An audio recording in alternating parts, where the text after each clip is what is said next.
Helo, Hugh Stevens ydw i, croeso I seremoni Gwobrau Partneriaid Gwerthfawr 2022, Gyrfa Cymru. A fi'n wrth y modd cael bod yma gyda chi heddiw I ddathlu'r holl waith chi wedi bod yn ei wneud mewn ysgolion ledled Cymru dros y flwyddyn ddiwetha.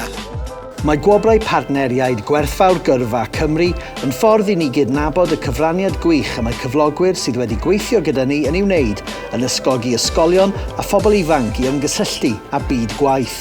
Diolch yn fawr iawn, diolch am ysbrydoli ac am newid bywydau pobl ifanc a dod â'r cwricwlwm yn fyw mewn ysgolion yng Nghymru. Mae ymgysylltiad cyflogwyr ag addysg yn helpu I ehangu gorwelion pobl ifanc a chodi eu dyheadau.